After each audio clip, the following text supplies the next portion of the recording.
하나님 아버지, 우리에게 자비와 은혜를 입혀주시고 거룩하신 하나님 앞에 예배하게 하시니 감사합니다.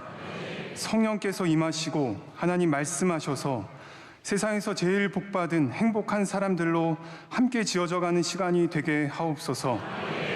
전쟁의 불꽃이 이리저리 튀고 있고 급변하는 이 시대가 일으키는 파도로 인하여 전 세계가 흔들리고 앞은 캄캄하여 한 치 앞도 보이지가 않습니다. 우리가 성령을 구하고 찾고 문을 두드리며 성령으로 살아갈 때, 오직 주님의 신앙으로 한 걸음씩 나아갈 때 주의 손이 함께 해주시고 흔들리지 않게 붙드시고 지키시고 보호하여 주시며 걸음을 인도해 주실 줄 믿습니다. 사순절 기간 우리 모두 주님을 깊이 만나고 은혜를 입는 시간이 되게 하여 주시고, 나아가 다시 일어나서 그리스도를 따라갈 때 걸음마다 하나님 나라가 임하여 주시옵소서. 담임 목사님 날마다 세임과 능력을 더해 주시고 사역의 자리마다 하나님의 손이 함께 하셔서 큰 능력이 나타나게 하옵소서. 원로 목사님들 강건케 하시고 주님을 따라서 섬기시는 그 길에 동행해 주시고 하늘의 뜻을 다 이루어 주시옵소서. 오늘도 담임 목사님께서 전해주시는 귀한 말씀을 통해서 우리의 무너진 삶을 고쳐 세우는 귀한 시간이 되길 원하오며 모든 말씀 예수 그리스도의 이름으로 기도하옵나이다. 아멘. 오늘 우리에게 주시는 하나님의 말씀은 구약 성경 신명기 3장 12절에서 17절 말씀입니다.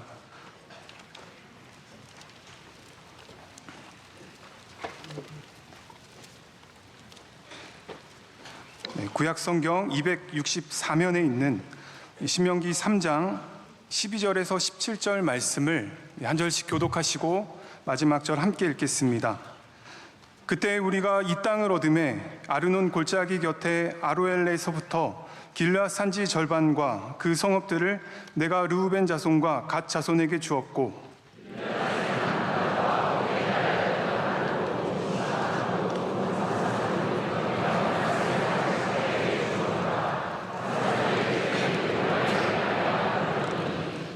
므낫세의 아들 야일이 구슬 족속과 마아가 족속의 경계까지의 아르곱 온 지방을 점령하고 자기 이름으로 이 바산을 오늘날까지 하봇 야일이라 불러오느니라.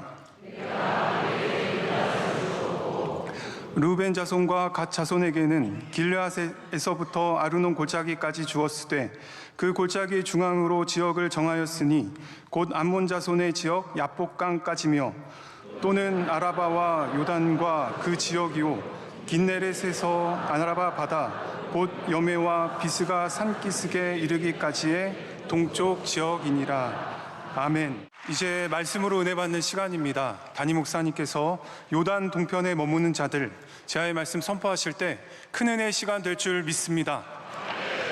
우리 신명기의 말씀을 정말 오랜만에 나누게 되었습니다. 거의 한 달 만에 이제 신명기 말씀을 나누는데, 여러분께서 다시 한번 신명기가 어떻게 흘러가는지 기억을 조금 더듬어 보시면 좋을 것 같습니다. 신명기의 말씀은 그냥 이런 일이 있었다가 아니라 모세가 이 광야의 끝자락에서 이제 그의 죽을 때가 가까웠을 때 지금까지 걸어온 광야의 길을 되새기면서, 그리고 이제 우리가 들어가야 할 땅, 이 가나안 땅을 바라보면서 우리가 어떠한 면에서 실수하고 어떤 면에서 잘못했는지, 또 우리가 앞으로 어떻게 하나님을 경외하고 사랑해야 되는지에 대해서 양쪽을 바라보는 그러한 시선을 갖고 있는 성경이라고 말할 수 있습니다. 그래서 신명기 안에는 반드시 우리가 돌아봐야 할 실수, 우리의 죄, 우리의 부족함이 다 담겨 있습니다.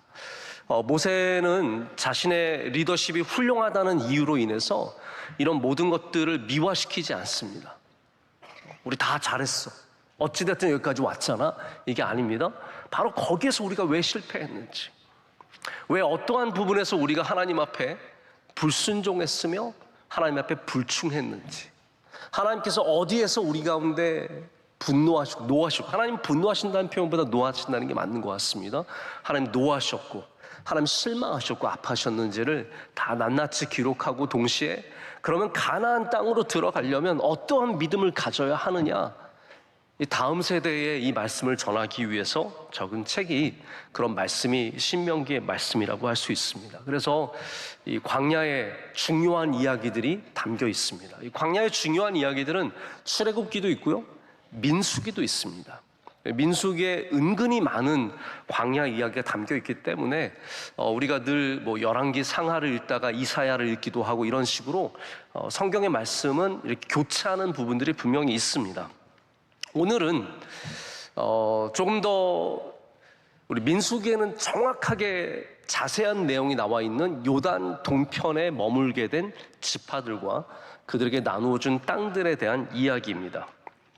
이들은 가다가 좋은 땅을 발견한 사람들입니다. 자, 여러분, 지금까지 애굽을 떠나서 여기까지 올 때까지 이스라엘이 좋은 땅을 몇 개를 받겠습니까? 거의 못 받습니다. 왜냐하면 광야를 지나왔지 않습니까? 근데 마침내 요단 동편에 이르렀을 때는 땅이 달라집니다. 지금의 요르단 지역, 요르단이라고 하는 국가가 있는 그 지역, 바로 거기를 말하는데, 여기 오니까 이제 비옥한 땅을 만나게 되고, 그리고 살만한 땅을 만나게 됩니다. 여러분, 땅이 딱 보면 압니다.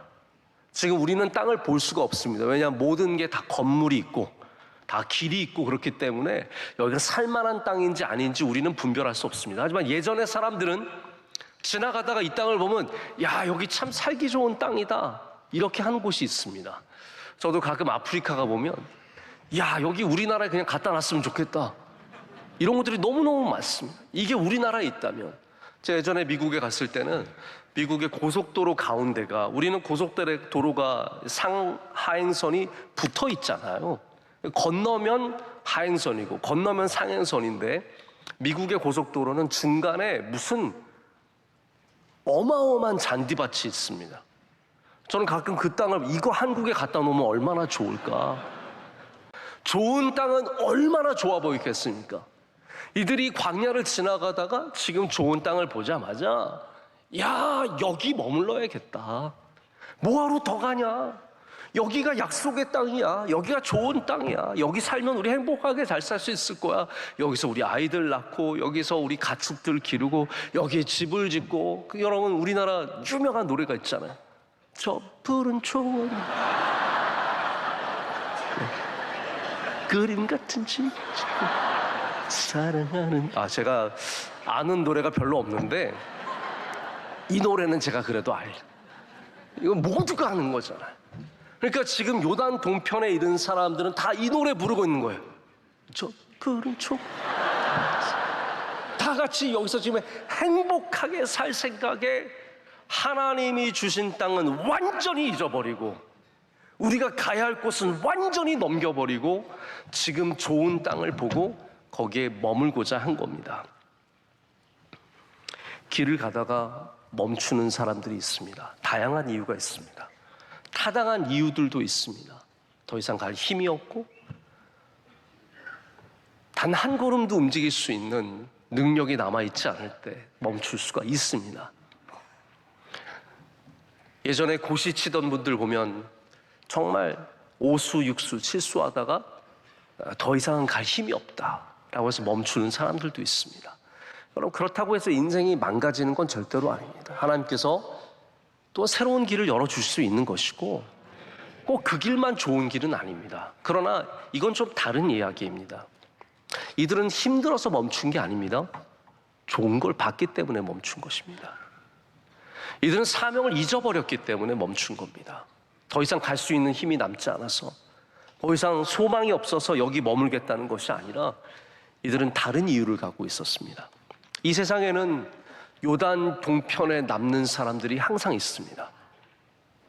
하나님이 주신 약속의 땅으로 들어가지 못하고 요단 동편에서 좋은 것을 발견하고 더 이상 전진하지 못하는 사람들이 분명히 있습니다. 오늘 여러분, 이 시간에 여러분들은 요단강을 건너갈 수 있는, 할렐루야, 하나님이 주신 땅으로 들어갈 수 있는 그런 믿음의 사람들 되시기를 축복합니다. 요단강을 건넌다는 표현이 요즘엔 좀 안 좋은 표현이에요. 죽는다는 거잖아요. 요단강 건너간다. 그런데 여러분, 우리 이 신명기, 민수기, 우리 모세오경에서 요단강을 건너가는 것은 믿음의 행위입니다.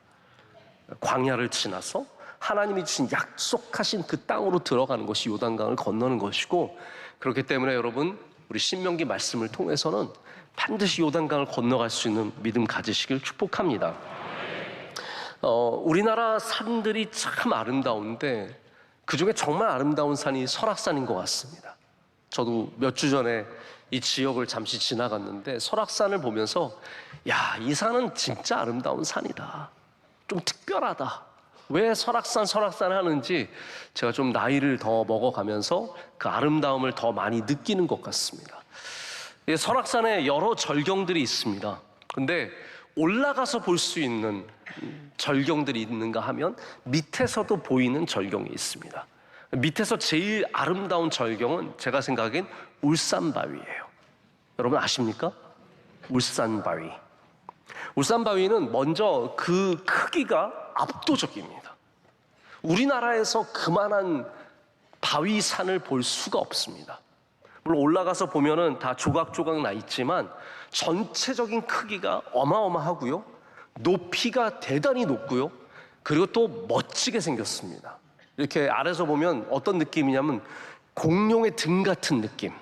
여러분 그런 생각 안 가져보셨어요? 상상력을 좀 가져보세요. 공룡이 막 그 등에 막 뿔이 나와 있는 것 같은 그 웅장한 모습이 얼마나 아름다운 모습인지 모릅니다. 바위산은 미국에 참 많습니다. 요세미티라고 하는 샌프란시스코 이 동편에 있는 이 유명한 국립공원에 가면 정말 압도적인 크기의 돌산들이 있습니다. 거기에 엘 캐피탄이라고 하는 멋진 산이 있습니다. 정말 대단한 크기의 바위고 그러한 산인데 울산바위에 비교하면 뭐 엘 캐피탄이라고 하는 산이 훨씬 더 큽니다. 그러나 저는 엘 캐피탄을 10개 줘도 울산바위 안 바꿀 것 같습니다. 너무너무 아름다운 산입니다. 근데 여러분 울산바위에 얽혀있는 전설을 잘 아시지 않습니까? 오늘 낮에도 전설의 고향 우리가 한번 들었는데 사또 해서 나타나시는 진짜 깜짝 놀랐어요. 제가 너무 뒤에서 웃겨가지고 죽는 줄 알았습니다. 이 전설이 뭡니까? 금강산을 만드는 조물주가 온 세상에 아름다운 바위는 다 모이라고 한 거예요. 바위야 다 모여라. 그런데 서로 지 잘난 바위들이 앞서가가지고 열심히 금강산에 간 거예요. 그래서 내 바위를 다 내밀고 거기 섰는데 이 울산에 있는 바위가 늦게 출발한 겁니다.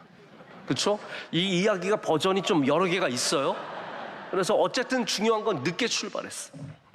그래서 가다가 어떤 버전을 보니까 여기가 금강산이나 하고 멈춰서 쉰 곳이 설악산이다. 이런 말도 있고 올라가다가 지쳐서 설악산에서 졸다가 너무 늦어서 오지 말라는 얘기를 듣고 거기에 주저앉아서 다 내용은 뭐냐 하면 울산 바위가 울산에서 출발해서 금강산을 가다가 결국은 설악산에 머물게 되었더라라는 것이 이 전설입니다. 울산 바위는 실패자입니다. 울산 바위는 엄밀하게 말해서 실패한 인생입니다. 왜냐하면 그가 가야 하는 금강산까지 가지 않고 아름답다고 해서 설악산에 남았기 때문입니다. 자, 여러분 제가 농담으로 말씀드리는 거지만 가던 길을 끝까지 못하는 인생들이 곳곳에 얼마나 많은지 모릅니다. 돌아보면 울산 바위들이 있습니다. 여기까지 들어가야 하는데 여기가 만만하고 여기가 편하고 여기가 좋고 여기가 쉬우니까 여기 머물게 되는 겁니다. 오늘 우리는 요단강 동편, 그러니까 약속하신 가나안 땅이 아니라 그 건너편에 있는 바로 세 지파를 만납니다. 므낫세 지파의 반, 므낫세 반과 르우벤과 갓 지파입니다. 르우벤과 갓 지파는 사실 굉장한 땅을 갖게 되고요. 특별히 므낫세 지파는 반이 동편을 차지하고 반은 서편을 차지해서 어마어마한 영토를 차지합니다. 자, 이 이야기는 좀 더 자세하게 아까 말씀드린 것처럼 민수기 32장을 보면 훨씬 더 많은 세밀한 내용들을 만날 수 있습니다. 특별히 여기 신명기에서는 제가 독특하게 발견하는 부분은 모세가 이 부분에 대해서 어떠한 특별한 메시지를 던지진 않습니다. 지금 이 세 지파가 얼마나 잘못됐는지, 이들이 행하고 있는 것이 얼마나 하나님의 뜻에 어긋나는지 여기에 대해서 별로 다루지 않습니다. 그러나 민수기를 보면 분명하게 모세가 그 부분에 대해서 짚고 넘어갑니다. 강하게 질타합니다. 이들의 이기적인 행위와 사명을 감당하지 않는 자세에 대해서 모세는 실망하며 지탄하는 발언을 합니다. 자, 그러면 여러분 이걸 알아야 되잖아요. 왜 이 세 지파는 여기 요단 동편에 머물기로 했는가? 다 이유가 있습니다. 우리 이유 없는 무덤은 없다고 하잖아요. 이유 없는 죄인이 없는 것처럼 이유 없는 타락도 없는 겁니다. 다 이유가 있습니다. 자, 오늘 읽지 않았지만 이 같은 신명기 장의 19절을 보면 어떠한 힌트가 나옵니다. 뭐라고 되어 있냐면 너희에게 뭐가 많다고요? 가축이. 너에게 가축이 많은 줄 내가 아노니라고 모세가 말합니다. 이 말은 실제로 신명기 말고 민수기에서는 아주 중요하게 다루는 부분입니다. 그러니까 민수기를 보면 므낫세 반지파와 르우벤과 갓지파는 자신들에게 뭐가 많아서요? 가축이 많아서 우리가 다 함께 요단을 건너가기 힘드니까 우리 지금 이 동편에 남겠다고 말하는 겁니다. 이 지역이 목축하기가 좋으니까, 풀이 많으니까, 땅이 평평하니까 우리가 여기에 머물겠다라고 모세에게 요청하는 것이 나옵니다. 여러분, 우리가 주님께서 주신 사명을 끝까지 감당하지 못하는 많은 이유가 있습니다. 그런데 때로는 그 이유가 뭐냐면 안 돼서가 아니라 잘 돼서입니다. 자, 다시 들어보십시오. 우리가 하나님이 주신 길을 끝까지 가지 못하는 많은 이유 중에 하나가 뭐냐면 성공해서예요. 돈을 많이 벌어서, 예뻐서, 잘생겨서, 인기가 많아서, 공부를 잘해서, 좋은 직장 들어가서, 변호사 돼서, 의사 돼서, 강남에 좋은 데 살아서. 우리의 수많은 신앙을 물었더니 이유가 뭐냐면요, 잘 돼서라는 거예요. 가축이 많아졌어. 하나님께서 이들에게 은혜를 주셨습니다. 그래서 광야길을 건너오는 중에서도 가축이 늘어났어요.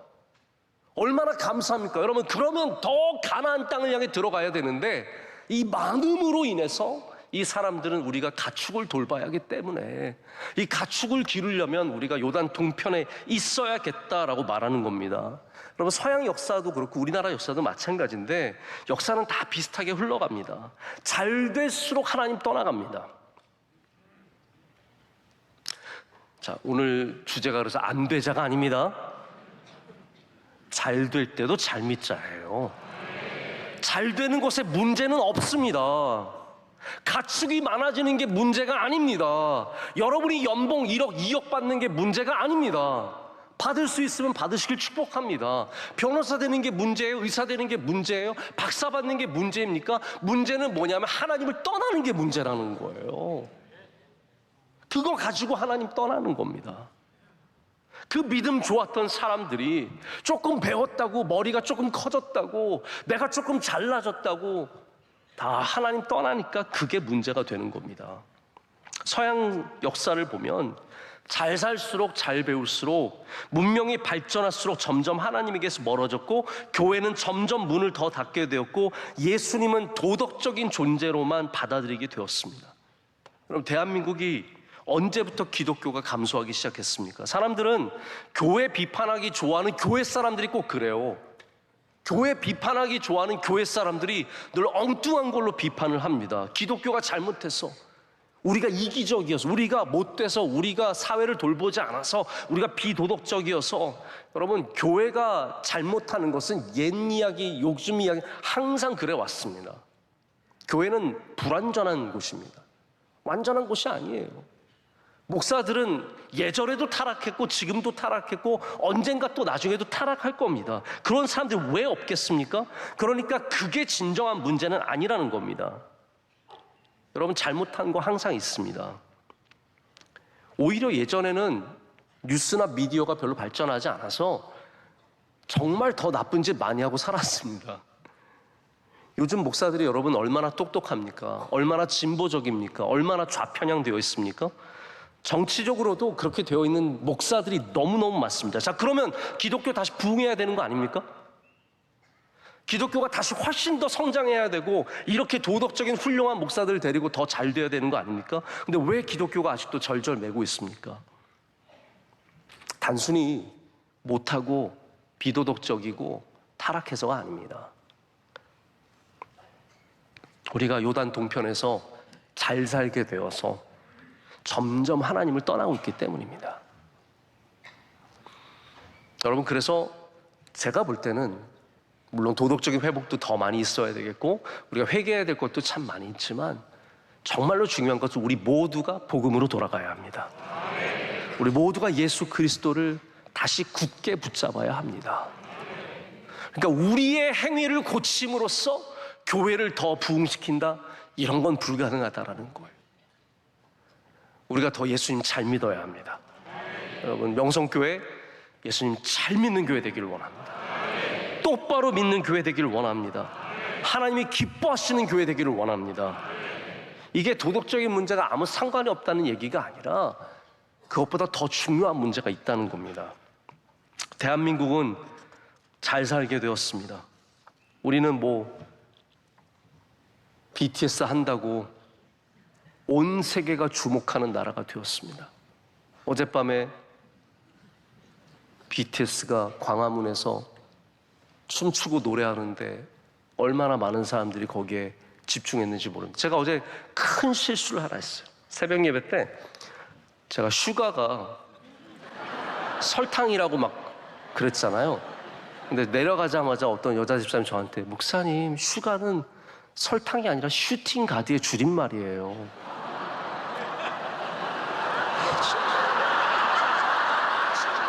쥐구멍에라도 들어가고 싶은 마음. 제가 몰라도 여러분도 몰랐죠? 우리 명성교회 교인들이 이래요. 수준이 이래요. 우리는 BTS 방탄소년단은 잘 몰라요. 우리는 오직 예수 그리스도만 알고. 슈가가 알고 보니까 슈팅가드, 농구를 그 친구가 그렇게 좋아한대요. 갑자기 너무 괜찮은 친구처럼 보이는 거야. 훌륭한 친구구나. 아무튼 설탕은 아니라는 걸 이렇게 말씀을 드리면서 심심한 사과를 우리 슈가 군에게 전합니다. 어제 BTS 한국이 지금 온 세계에 주목받는, 그래서 누가 그 말을 하더라고요. 하나님께 우리 대한민국이 원래 코레아 COREA였는데 이게 미국이 주도하게 되면서 KOREA로 바뀐 것은 하나님의 은혜다. 왜 은혜냐면 C로 시작했으면 C-pop,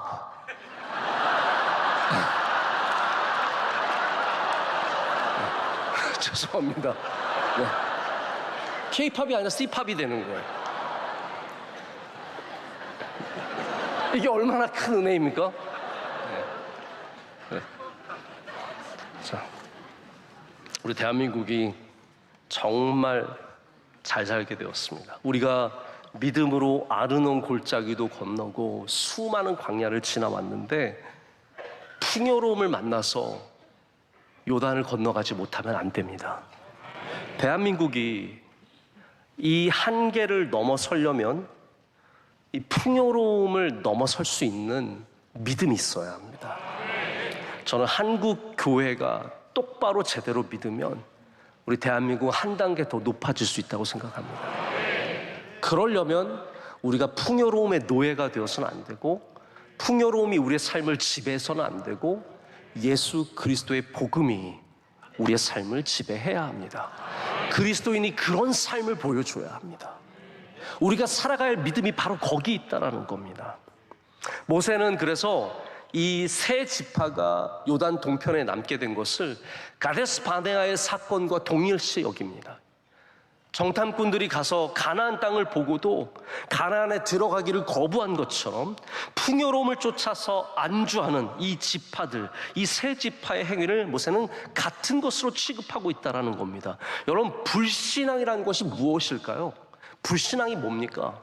우리가 생각하기에 저 무신론자들, 에이티스트, 하나님을 부인하고 하나님을 저주하는 사람들, 대적하는 사람들, 거역하는 사람들 불신앙이라고 생각하겠지만 실제로 불신앙은 뭐냐면, 성경이 말하는 불신앙은 뭐냐면 우리의 마음이 식어서 더 이상 하나님의 뜻을 따르지 않는 것을 말합니다. 하나님을 알고 있지만, 하나님을 믿고 있지만, 그래서 솔로몬이 나중에 불신앙이 되는 겁니다. 하나님을 다 알고 있어요. 하나님을 의지했던 사람인데 그가 더 이상 하나님을 의지하지 않고 흰놈의 골짜기에 온갖 사당을 만들고 거기에서 제사를 드리고, 여러분, 그래서 나라의 지도자가 우상을 숭배하면 그 나라는 망하는 겁니다. 성경은 번번이 똑같은 사건을 보여줘요. 나라의 모든, 왜 북이스라엘이 망합니까? 결국 북이스라엘의 모든, 아합을 비롯한 이 아합 왕조잖아요. 네, 오므리 왕조, 대단한 왕조 아닙니까? 이 사람들이 갖고 있는 위대한 정치가 결국 다 망한 이유는 그들이 우상을 숭배했기 때문입니다. 여러분, 혹시 여러분 중에 적당히 간 보면서 교회 다니면서 점치고 무속하고 그런 분들 있으면 조심하셔야 됩니다. 여러분, 하나님께서 다 알고 계시고요, 하나님께서 절대로 기뻐하지 않으십니다.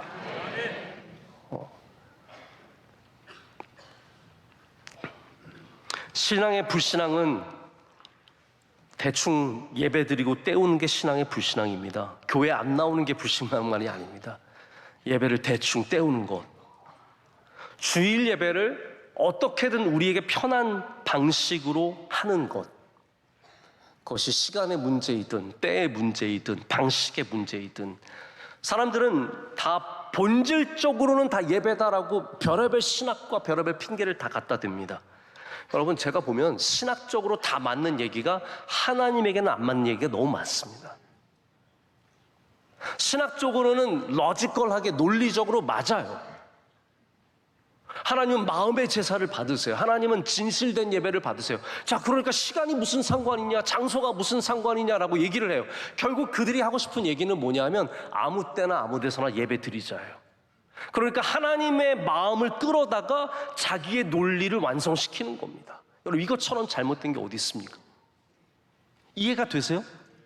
요즘 우리가 하는 게 다 그런 거예요. 하나님은 다 사랑이 많으시고 하나님 마음의 제사를 받으시고, 그러니까 예배를 어디서 드리든 그게 무슨 상관이냐, 교회만 예배 드리는 곳이냐. 여러분, 결국은 우리가 편하려고 하나님을 이용하는 겁니다. 하나님의 진실성을 우리가 가져다가 우리를 포장해 버리는 거예요. 아무 데서나 드리는 예배, 아무렇게나 드리는 예배, 정성과 진실이 없는 그런 예배도 드리면서 이거 하나님이 다 받으시는 예배다라고 신학적으로는 많이 되는 얘기를 하지만 결코 신앙적이지 않은 일들을 하게 되는 겁니다. 여러분, 핑계대지 말고 하나님 잘 믿기를 원합니다. 핑계대지 말고, 어떤 실학을 들이밀지 말고 정말 하나님을 경외하는 마음으로 하나님을 따라간다면 여러분의 그 예배 하나님께서 기뻐 받아주실 줄로 믿습니다. 여기 요단의 동편에 멈춘 사람들이 있습니다. 이들은 지쳐서 멈춘 게 아닙니다. 가다가 힘드니까 여기 머물자.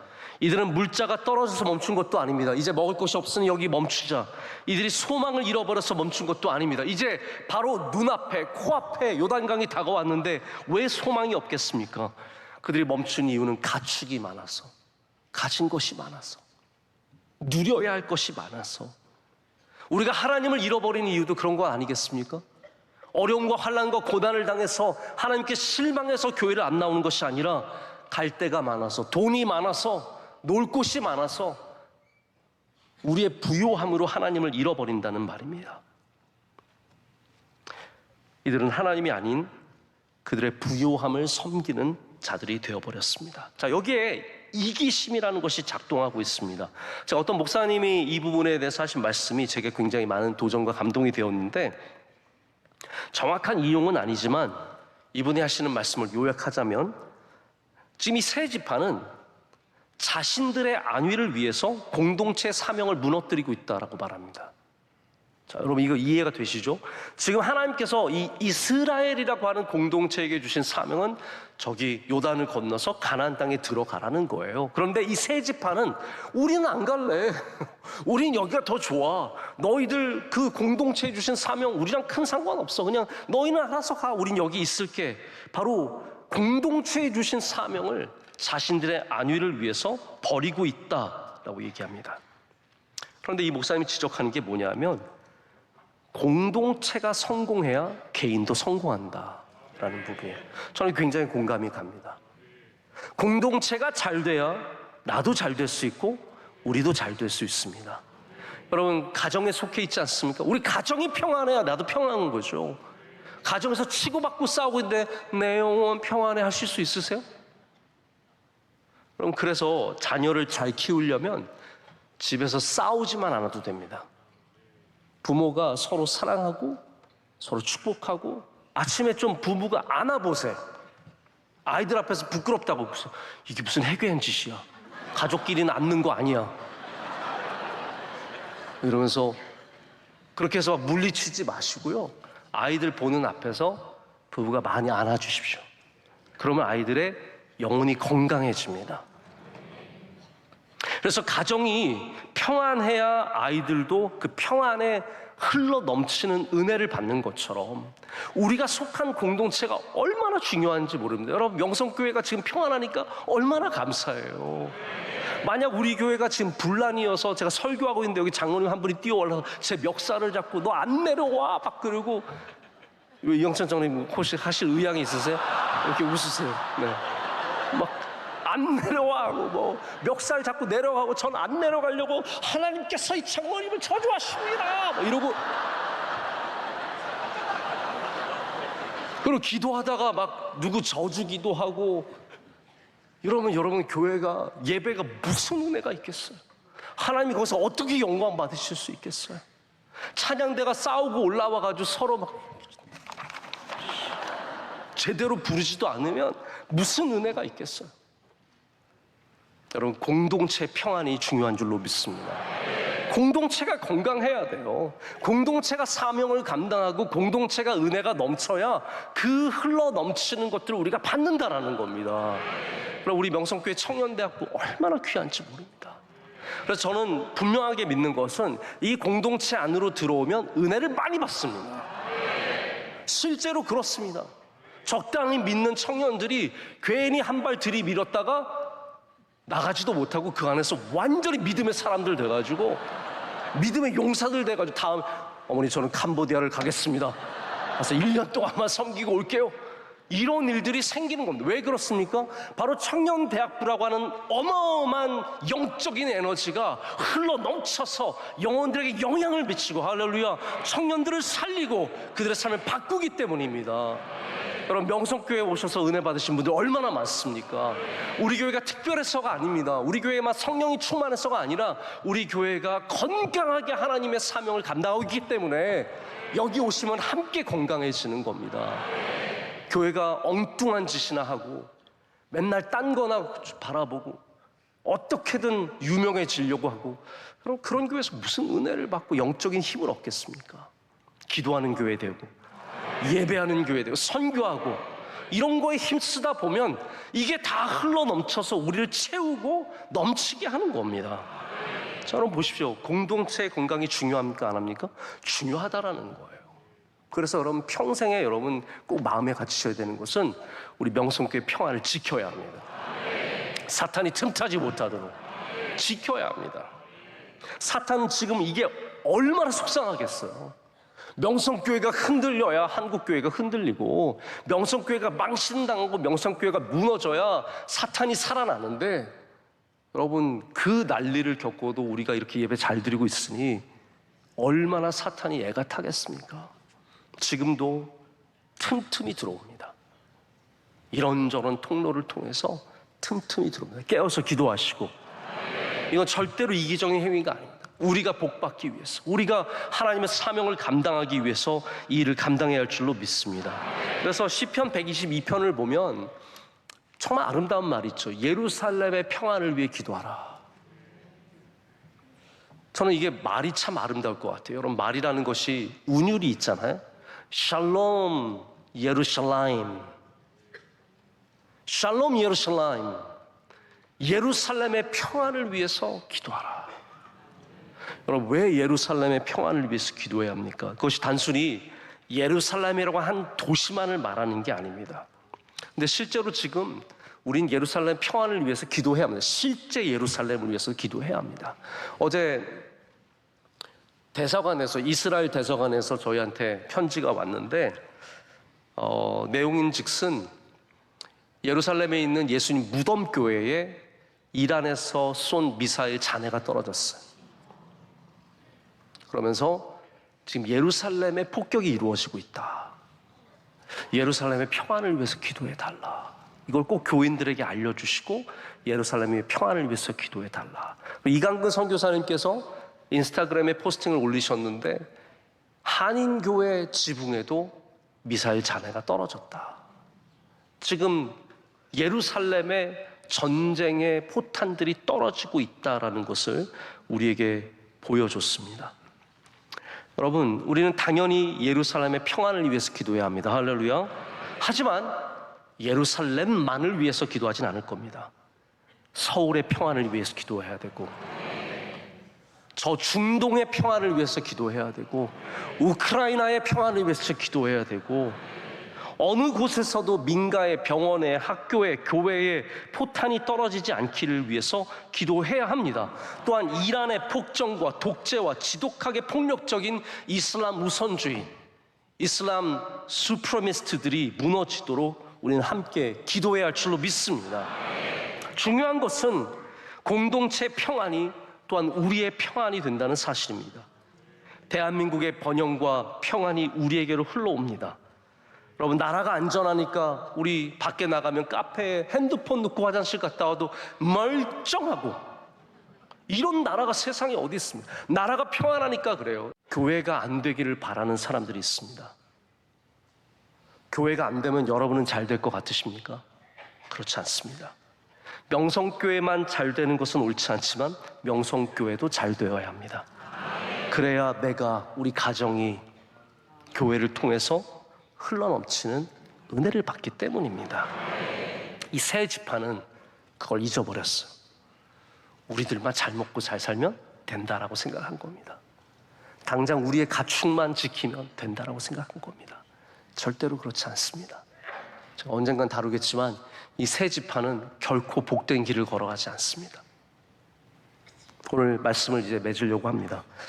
오늘 이제 우리는 다음 세대를 축복하는 장학금 전달식을 조금 후에 갖습니다.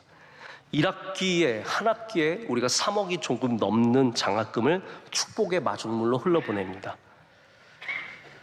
이 중에는 돈이 없어서 받는 학생들은 거의 없습니다. 그럼 왜 이 장학금을 주느냐? 이들을 축복하기 위해서, 이들을 격려하기 위해서. 왜냐하면 얘네들이 잘 돼야 우리가 잘 되는 것이고, 얘네들이 잘 커야 우리나라의 소망이 있는 것이고, 한국 교회의 소망이 있고, 그러니까 얘네들이 잘 돼야 돼요. 여러분, 남이 잘 돼야 우리가 잘 되는 겁니다. 대한민국이 잘 돼야 우리가 잘 되고, 한국 교회가 잘 돼야 우리가 잘 되는 겁니다. 1년에 우리 교회는 장학금으로 10억이 넘는 돈이 나갑니다. 우리 국내외 학교로 직접 나가는 금액이 오늘 드리는 장학금보다 훨씬 더 큽니다. 우리 전도사님들은, 교육 전도사님들은 우리 교회에서 전액 장학금을 드립니다. 1년에 우리 전도사님들에게 장학금으로 나가는 것만 말씀드리지 않겠습니다. 이게 우리가 이기적이라면 할 수 없는 겁니다. 고넬료가 이기적이었다면 구제를 절대로 감당할 수 없었을 것입니다. 하지만 제가 바라는 것은 우리 오늘 장학생들, 이들이 건강한 성인이 되어서 이들이 자신의 꿈을 찾아서, 하나님 주신 꿈을 찾아서 일하고 가정을 이루고 믿음으로 아이들을 길러내는 부모가 된다면, 그것은 이 사회와 이 나라와 교회와 한국교회와 모두에게 좋은 일이 됩니다.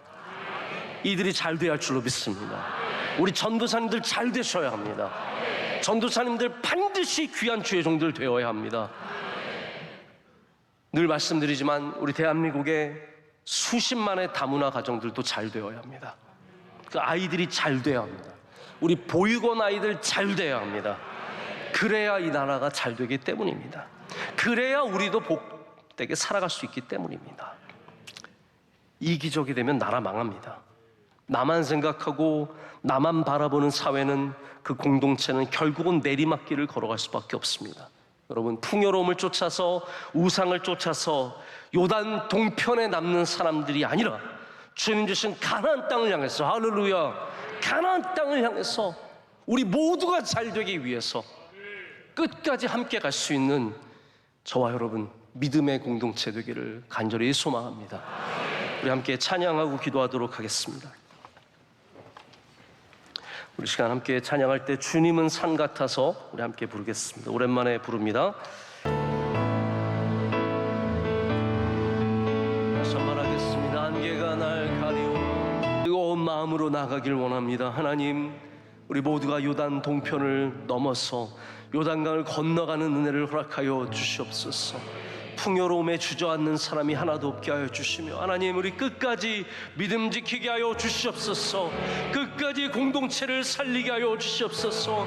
하나님, 우리 명성교회 아름다운 주의 믿음의 공동체 되게 하여 주시옵소서. 주님 주신 사명을 끝까지 감당하게 하여 주시고, 이 성전에서 흘러나오는 물이 우리 가정을 살리고 나를 살리고 우리 나라를 살리게 하여 주시옵소서. 믿음의 공동체 되게 하여 주시옵소서. 끝까지 주님 사랑하고 주님 잘 믿는 공동체 되게 하여 주시옵소서.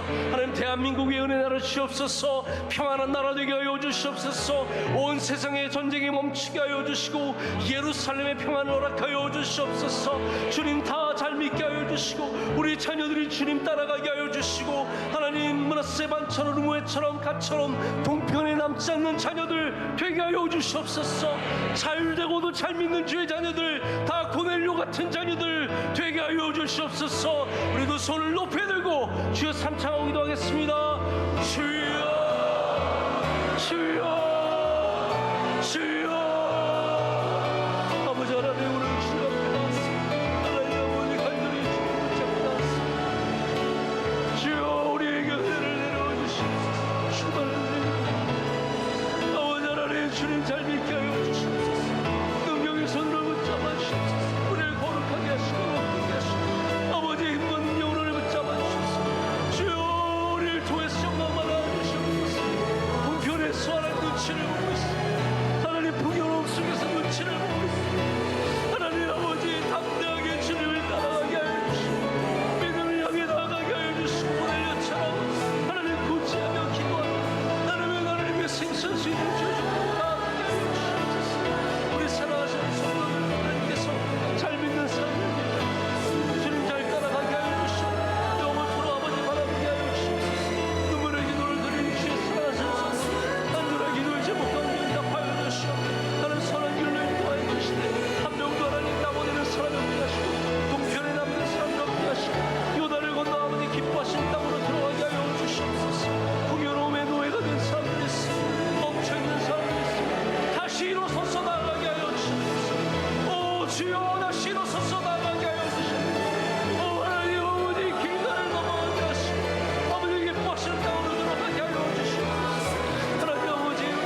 거룩하신 하나님 아버지, 주님께서 우리의 예배를 기뻐 받으시는 줄로 믿습니다. 하나님, 요단 동편에 풀이 가득하고 과실수의 열매가 가득할지라도 하나님, 우리는 가나안을 향해 가게 하여 주시옵소서. 여기 멈춰 있는 사람이 한 명도 없게 하여 주시고, 혹 누군가 두리번거리며 멈추기를 원한다면 하나님, 이 시간 성령의 감동하심으로 역사하여 주셔서 그들의 발을 옮겨 요단강에 발을 내리는 은혜를 허락하여 주시옵소서. 하나님, 우리 모두가 잘 믿기를 원합니다. 믿음의 사람들, 믿음의 용사들, 끝까지 믿음 지키는 자들 되게 하여 주시옵고, 세상에 아무리 좋은 것이 많을지라도 오직 예수 그리스도만을 쫓아가는 주의 백성들이 되게 하여 주시옵소서. 하나님, 예루살렘의 평안을 주시옵소서. 우리 대한민국의 평안을 주시옵소서. 북한 땅에도 평안을 주시옵소서. 전쟁 중에 있는 저 중동 땅에도 평안을 허락하여 주시고, 우크라이나의 평안을 허락하여 주시옵소서.